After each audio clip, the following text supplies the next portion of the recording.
اصل معیار وہ ہے جو رب کی بارگاہ میں ہے. تو کیوں نہ آئیے آج ہم اللہ رب العالمین کی بارگاہ میں عرض کریں یا رب العالمین تیری بارگاہ میں تیرے نزدیک سعادت مند کون ہے، خوش بخت کون ہے، بدبخت کون ہے، سعادت مند لوگ کون ہیں، شقاوت والے بدبختی والے کون ہیں.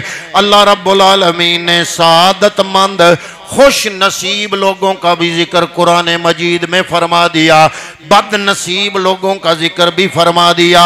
میں نے آپ کی خدمت میں 3 آیات قرآن مجید سے تلاوت کرنے کی سعادت حاصل کی.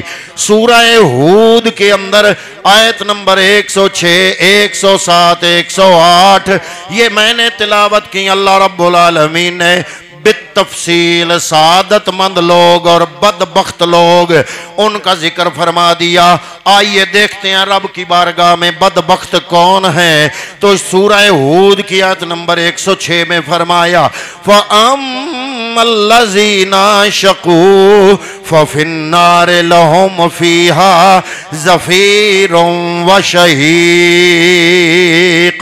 اللہ رب العالمین فرما رہا ہے چاہے 20 مربوں کا مالک ہو، چاہے تمہارے علاقے کا MNA MPA ہو، چاہے تمہارے ملک کا وزیر ہو، وزیر اعظم ہو یا صدر ہو، تمہارے نزدیک تو خوش بخت ہو سکتا ہے، لیکن رب فرماتا ہے فَأَمَّا الَّذِينَ شَقُوا فَفِي النَّارِ لَهُمْ فِيهَا زَفِيرٌ وَشَهِيقٌ.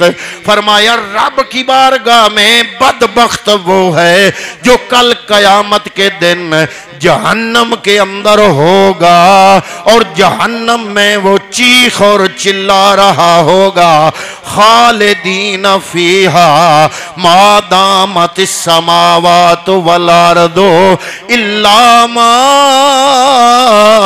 شاء ربک ان فعال لما یرید. فرمایا وہ دوزخ میں رہیں گے جب تک آسمان اور زمین قائم ہے، مگر جتنا چاہے آپ کا پروردگار بے شک آپ کو مرتبہ کمال تک پہنچانے والا ہے، جو چاہے وہ کرتا ہے. فرمایا ایک حدیث پاک اس کی تشریح کر رہی ہے. حضور نے فرمایا آخر وقت میں جہنم کے اندر صرف وہ لوگ بچ جائیں گے جن کو کلمہ نصیب نہیں ہوا ہوگا. تھوڑے بہت ایمان والے اپنے اپنے اعمال کی سزا بھگت کے جہنم سے نکل کے جنت کی طرف چلے جائیں گے. آخر میں وہ رہ جائیں گے جو بے ایمان ہوں گے، مشرک ہوں گے. اللہ فرمائے گا کہ جس طرح زمین و آسمان کائنات قائم ہے اتنے تک تم جہنم میں ہی رہو گے. آگے اللہ رب العالمین نے آیت نمبر 108 سورہ ہود فرمایا وَأَمَّا الَّذِينَ سُعِدُوا فَفِي الْجَنَّةِ خَالِدِينَ فِيهَا. تمہارے نزدیک ہوگا بندہ وہ بدبخت جس بندے کے پاس صبح کو ہے شام کو نہیں، جس کے بیٹے ٹوکری اٹھا کے محنت مزدوری اتنی کرتے ہیں کہ شام کو روٹی پوری ہو جاتی ہے، بچتا کچھ نہیں. تمہارے نزدیک تو بدبخت ہوگا، لیکن رب فرما رہا ہے میں رب کے نزدیک وہ بدبخت نہیں. اگر کل قیامت کے دن وہ ٹوکری سر پہ اٹھانے والا جس کے پاس صبح ہے شام نہیں، شام ہے صبح نہیں، اگر جنت کے اندر جائے گا اللہ فرما رہا ہے رب کے کاغذوں میں وہ بندہ خوش نصیب ہوگا. رب کے کاغذوں میں وہ بندہ خوش نصیب ہوگا. اب تھوڑی سی ان آیات کی تشریح جو صحابہ تابعین مفسرین نے فرمائی. حضرت قتادہ کبار تابعین فرماتے ہیں جہنم میں کافر کی ابتدائی آواز اور گدھے کی ابتدائی آواز، گدھا ہینگتا ہے نا، تو فرمایا گدھے کی ابتدائی آواز اور جہنم میں جہنمی کی ابتدائی آواز. عربی میں اس کو کہتے ہیں زفیر، اور گدھے کی ہنہنانے کی آخری آواز اور جہنمی کی وہ آخری آواز اس کو کہتے ہیں شہیق۔ اور یہ دونوں لفظ رب نے قرآن مجید میں بول دیے، فرمایا فَأَمَّا الَّذِينَ شَقُوا فَفِي النَّارِ لَهُمْ فِيهَا زَفِيرٌ وَشَهِيقٌ، وہ ہیں بدبخت جو جہنم کا ایندھن بنیں گے اور وہ ایسے چیخ چلا رہے ہوں گے، ان کی آواز گویا گدھے کی آواز ہوگی۔ حضرت علی المرتضی شیر خدا رضی اللہ تعالیٰ عنہ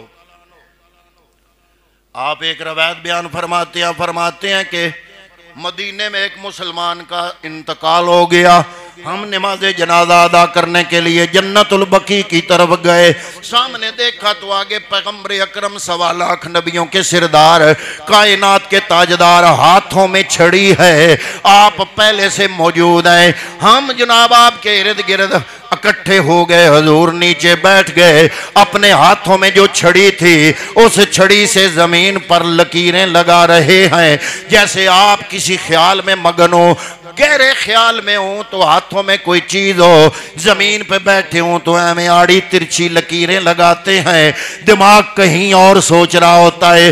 ایسے مولا کائنات مولا علی فرما رہے ہیں، حضور گہری سوچ میں گم ہیں، ہاتھوں میں چھڑی ہے، اس سے زمین پر لکیریں کھینچ رہے ہیں۔ ہم ارد گرد اکٹھے ہو کے بیٹھ گئے اور حضور کی طرف توجہ کر لی۔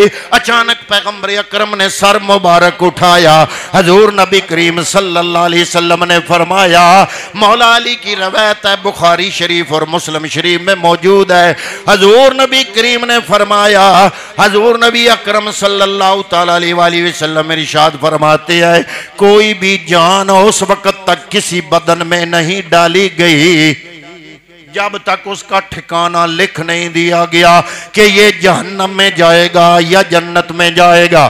پاس ایک بندہ بیٹھا ہوا تھا، وہ بول پڑا، اس نے عرض کیا جوڑ کے، یا رسول اللہ پھر مجھے عمل کرنے کی ضرورت کیا ہے؟ جب میری بدن میں روح نہیں ڈلی تھی، میری منزل لکھ دی گئی تھی۔ پیغمبر اکرم صلی اللہ علیہ وسلم نے ارشاد فرمایا، نا عمل کیے جاؤ، عمل کیے جاؤ، تقدیر میں تمہارے زندگی کے اندر کیے جانے والے اعمال بھی لکھے ہوئے ہیں، جس کے اعمال اسے جہنم میں لے جائیں گے، وہ اعمال بھی تقدیر میں لکھے ہیں، تم وہی عمل کر سکو گے جو تمہاری تقدیر میں لکھا ہے۔